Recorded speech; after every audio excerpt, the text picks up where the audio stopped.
Tentu Ibnu Taimiyah kemudian menyimpulkan, dari sini menjadi jelas bahwa, kata Ibnu Taimiyah, para ulama yang diridhoi oleh Allah, kemudian para wali-walinya, mereka menyebutkan bahwa Nabi Muhammad itu didudukkan oleh Tuhannya di atas arsy bersamanya.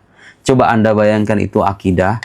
Ibnu Taimiyah menyebutkan Allah itu duduk di atas arsy, kemudian mendudukkan Nabi Muhammad di sampingnya, bertepat dengannya. Mirip seperti raja dengan asistennya. Na'udzubillah summa na'udzubillah. Dan akidah semacam ini nggak ada contohnya dari generasi salafus soleh. Coba. Assalamualaikum warahmatullahi wabarakatuh. Sama dengan guru kita semua, Sayyidi Syekh Idrus Hashim, murid dari Syekh Muhammad Yasin bin Isa Al-Fadani. Ikuti kajian-kajian beliau melalui channel Kiai Idrus Hashim Official. Subscribe, like, share, and comment. Assalamualaikum warahmatullahi wabarakatuh. Bismillahirrahmanirrahim. Assalamualaikum warahmatullahi wabarakatuh. Saya akan melanjutkan uraian mengenai kitab ini, Ibnu Taimiyah Laisa Salafiyan. Kitab yang sekali lagi membuktikan bahwa Ibnu Taimiyah memiliki beberapa penyimpangan dalam masalah akidah, dan kritik atas penyimpangan-penyimpangan itu tentu tidak serta-merta menafikan jasa-jasa pentingnya dalam bidang keislaman yang lain. Oke. Untuk menghemat waktu, saya akan gunakan kesempatan sebaik mungkin untuk memaparkan satu persatu bukti-bukti penyimpangan Ibnu Taimiyah itu. Saya sudah berikan ringkasan ya untuk buku ini.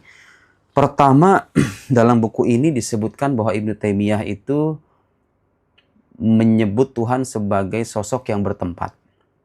Dan dia berada di sebuah arah atas ya. Konsekuensinya begitu, kalau Tuhan itu bertempat maka dia berarah. Tapi kalau Tuhan tidak bertempat berarti dia juga tidak berarah, begitu ya. Kemudian dia juga menyebutkan bahwa Allah Subhanahu wa taala itu berbicara dengan suara, dan itu bertentangan dengan ajaran Ahlus Sunnah wal Jamaah yang menyebutkan bahwa kalam Allah itu tidak terdiri dari huruf dan suara, karena huruf dan suara itu adalah sesuatu yang hadis, dalam arti ada dari ketiadaan. Sementara Tuhan adalah zat yang qadim, yang tidak memiliki permulaan. Mana mungkin sesuatu yang tidak bermula bertempat pada dirinya sesuatu yang memiliki permulaan. Oke. Kemudian disebutkan juga bahwa Ibnu Taimiyah itu mengakui qiyamul hawadis bidzatillahi ta'ala. Jadi dia menyebutkan bahwa sesuatu yang hadis itu mungkin berada pada zat Allah Subhanahu wa taala. Kita akan rinci satu persatu sesuai dengan uraian buku ini. Saya sudah memastikan kutipan-kutipannya yang disertakan dalam buku ini itu kutipannya tepat. Tentu Ibnu Taimiyah kemudian menyimpulkan, dari sini menjadi jelas bahwa, kata Ibnu Taimiyah, para ulama yang diridhoi oleh Allah, Ibnu Taimiyah kemudian para wali-walinya, mereka menyebutkan bahwa Nabi Muhammad itu didudukkan oleh Tuhannya di atas arsy bersamanya. Coba Anda bayangkan itu akidah. Ibnu Taimiyah menyebutkan Allah itu duduk di atas arsy, kemudian mendudukkan Nabi Muhammad di sampingnya, bertepat dengannya. Mirip seperti raja dengan asistennya.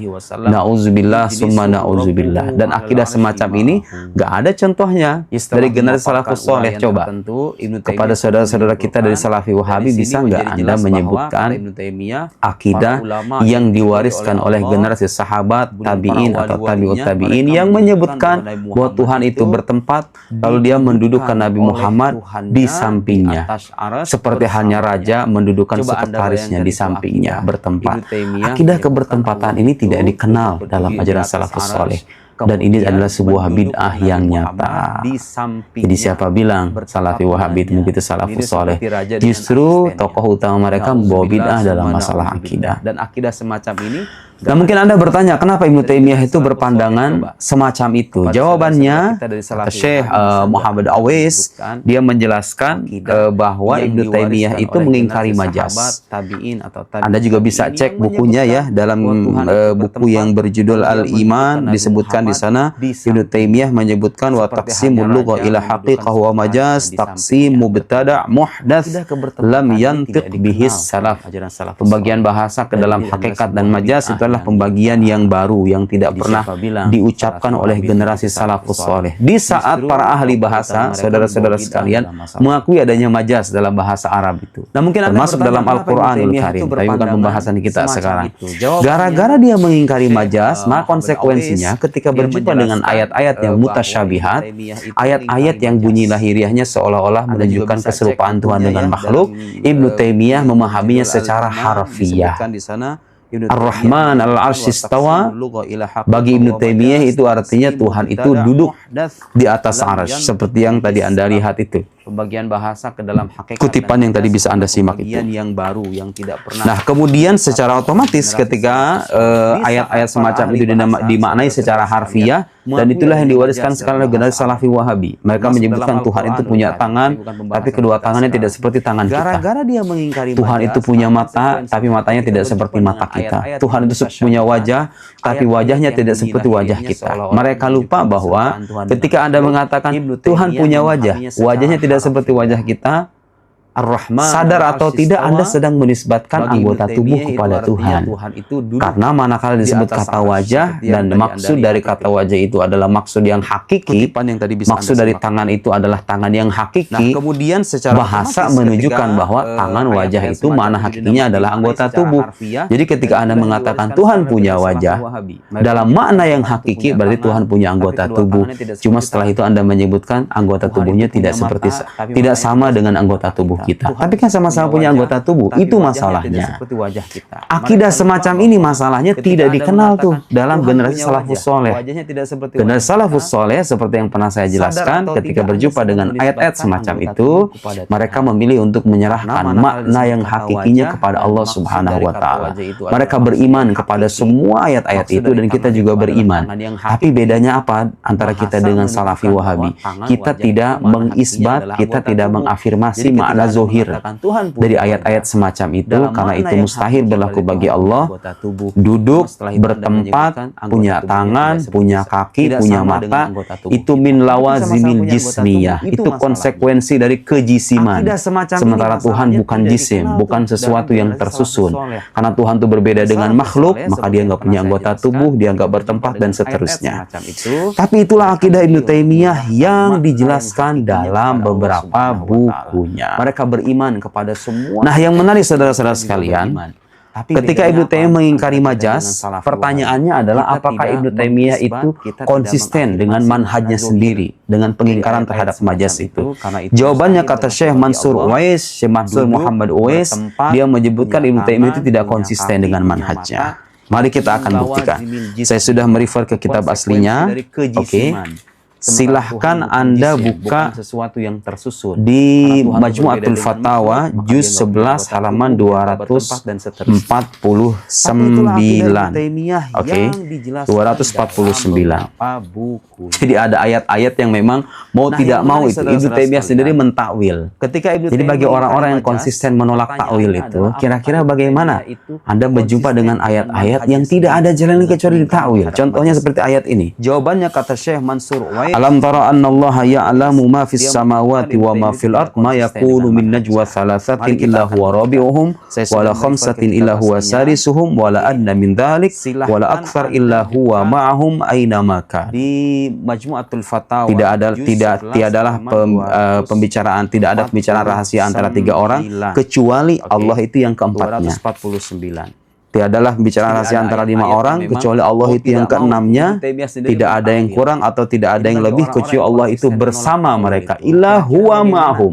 Allah bersama mereka. Ayo, kalau Anda memaknai ayat ini secara harfiah, Allah bersama mereka artinya Allah ada di mana-mana, begitu. Alam tara annallaha, Allah bersamai saya, artinya Allah ada di sini, begitu. Kan makna hakikinya begitu. Kalau tidak ditakwil. Tapi subhanallah, Ibnu Taimiyah sendiri mengutip riwayat dari generasi salafus saleh.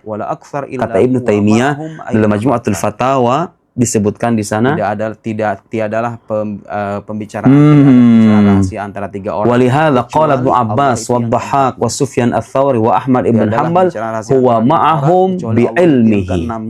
dia bersama mereka dengan pengetahuannya, bukan dengan zatnya. Tapi kan kalau Anda konsisten menolak takwil, harusnya ini nggak diamini loh. Harusnya Anda mengatakan zat Tuhan tuh ada bersama mereka, berarti Tuhan tuh ada di mana-mana gitu loh. Membersamai Nabi Muhammad dan para sahabatnya, membersamai orang-orang beriman, membersamai manusia. Kan itu mana hakikatnya. Tapi kan itu nggak bisa Anda amini. Buktinya Ibnu Taimiyah sendiri artinya bertakwil.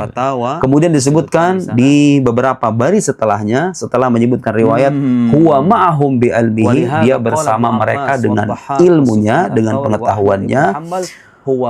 Kata Ibnu Taimiyah, yakni an-Nabi sallallahu alaihi wasallam wa Abu Bakar radhiyallahu ketika menyebutkan ayat idz yaqul li sahibi la tahzan innallaha ma'ana.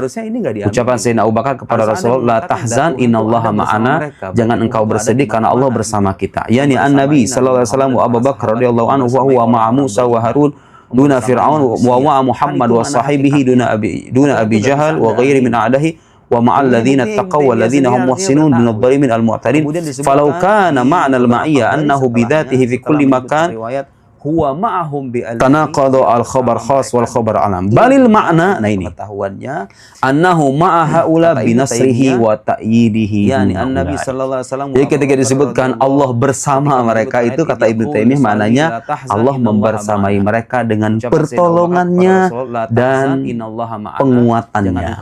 Allah menolong mereka. Bukankah ini bagian dari takwil, saudara-saudaraku sekalian? Jadi Ibnu Taimiyah sendiri tidak konsisten dengan manhajnya, dan Salafi Wahabi sendiri tidak akan pernah bisa konsisten dengan manhaj itu, dengan manhaj yang menolak takwil secara mutlak itu. Nasullaha fanasiyahum. Ayo Anda bagaimana mengartikan itu? Mereka melupakan Allah, lalu Allah melupakan mereka. Bisa nggak Anda konsisten? Anda kan menetapkan semua yang Allah tetapkan bagi dirinya tanpa ditakwil, begitu kan? Jadi sekarang bisa nggak Anda menetapkan sifat lupa bagi Allah? Nasullaha fanasiyahum. Mereka merupakan Allah, Allah melupakan mereka. Bisa nggak Anda menetapkan sifat lupa bagi Allah? Kan mustahil. Bukankah ini? Tapi kalau Anda konsisten untuk menolak takwil, kan harusnya Anda juga menetapkan sifat lupa bagi Allah. Itu kan konsekuensinya. Dan ya.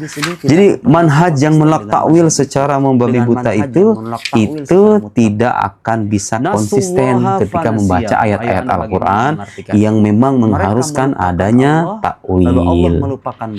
Oke? Nah, kemudian ada lagi teks-teks dari Ibnu Taimiyah sendiri yang membuktikan sebagai penguatan dari yang tadi kita sebutkan ya, bahwa Ibnu Taimiyah meyakini Tuhan itu berada dalam sebuah arah. Mari kita lampirkan beberapa kutipan dari Ibnu Taimiyah ya. Kan mustahil.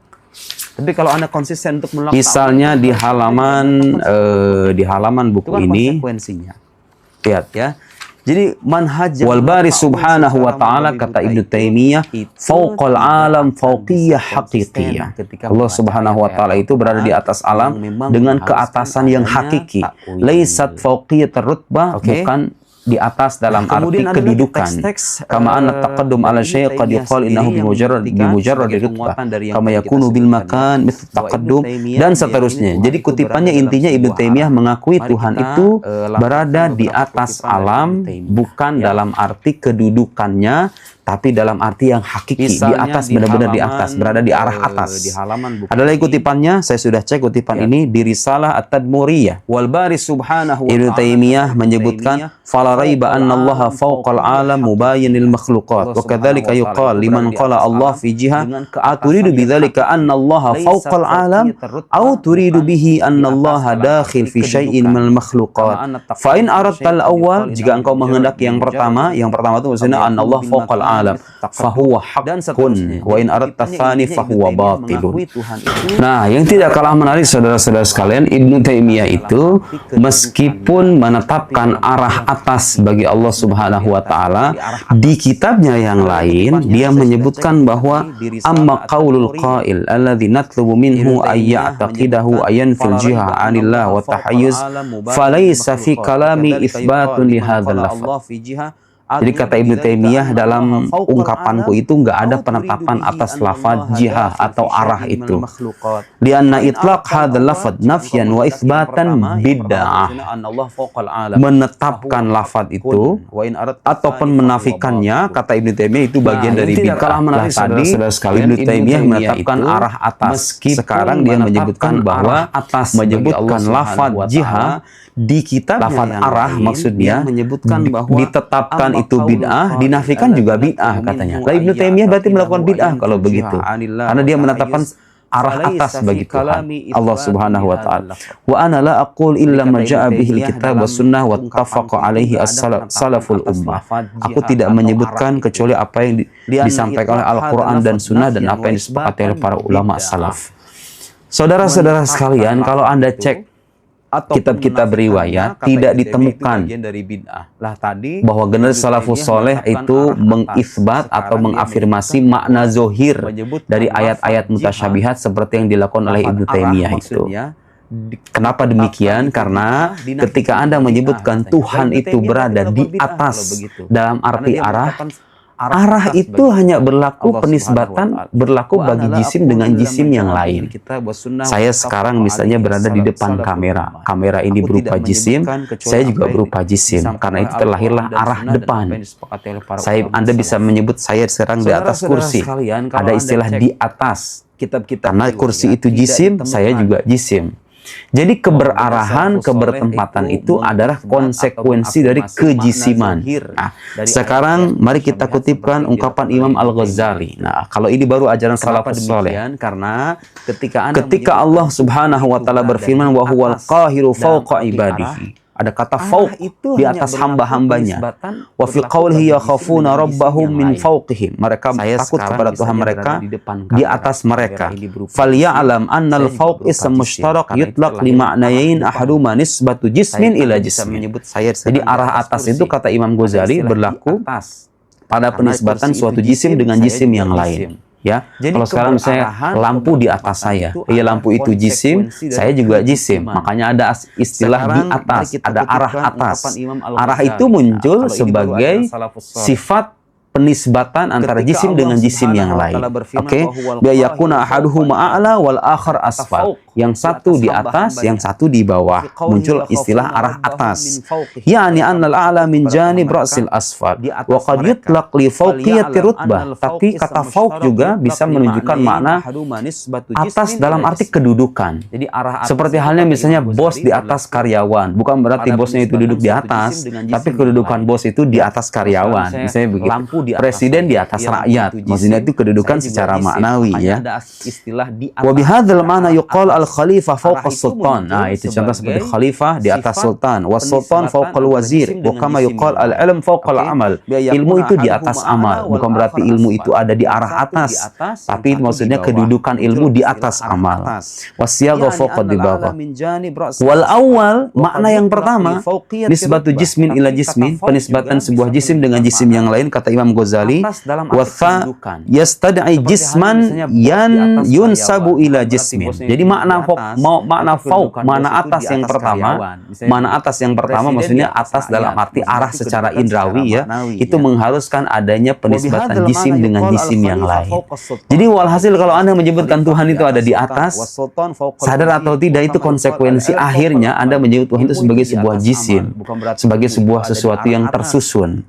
Wathani la yastad'i. Sementara makna yang kedua, makna di atas dalam arti kedudukan, itu tidak mengharuskan adanya penisbatan jisim dengan jisim yang lain.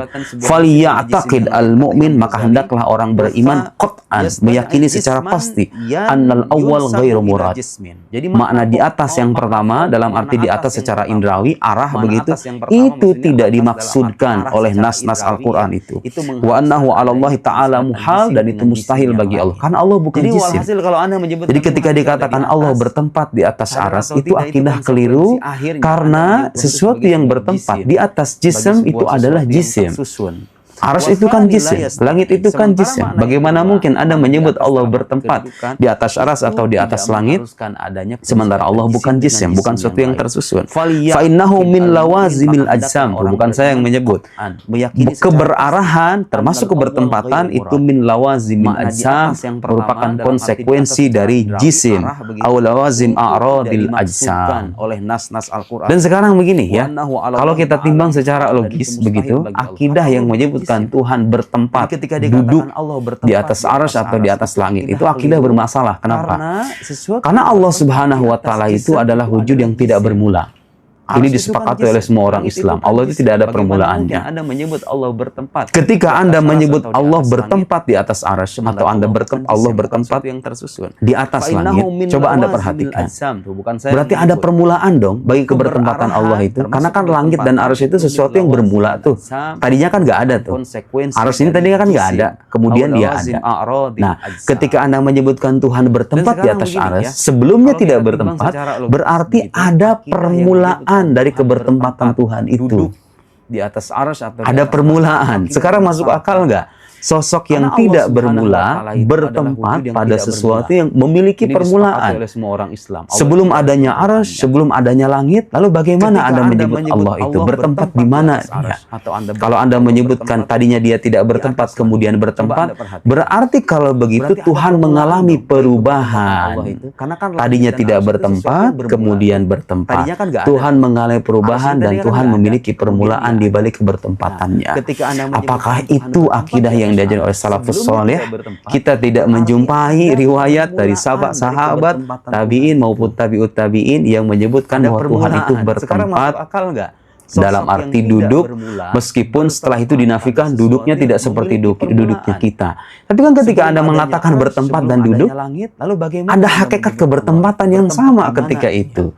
Dan kebertempatan, keberarahan itu adalah konsekuensi dari kejisiman. Karena Tuhan bukan jisim, maka Tuhan mustahil bertempat, Tuhan mustahil mengalami permulaan dalam kebertempatannya, juga mustahil dia berada pada arah tertentu. Lalu bagaimana? Dia ada dengan dirinya sendiri. Dia tidak bertempat dan tidak dikuasai oleh makhluknya. Apa yang disampaikan oleh Ibnu Taimiyah itu adalah penyimpangan dalam akidah. Para ulama sudah banyak membantahnya. Saya hanya ingin membuktikan bahwa akidah yang dianut oleh Salafi Wahabi yang merujuk pada Ibnu Taimiyah itu adalah akidah yang menyimpang. Setelah itu kami persilahkan kepada Anda untuk menentukan pilihan. Dari kejisiman. Karena Tuhan bukan jisim, maka Tuhan mustahil bertempat, Tuhan mustahil mengalami permulaan dalam kebertempatannya, juga mustahil dia berada pada arah tertentu. Lalu bagaimana? Dia ada dengan dirinya sendiri. Dia tidak bertempat dan tidak dikuasai oleh makhluknya. Apa yang disampaikan oleh Ibnu Taimiyah itu adalah penyimpangan dalam akidah. Para ulama sudah banyak membantahnya. Saya hanya ingin membuktikan bahwa akidah yang dianut oleh Salafi Wahabi yang merujuk pada Ibnu Taimiyah itu adalah akidah yang menyimpang. Setelah itu kami persilahkan kepada Anda untuk menentukan pilihan.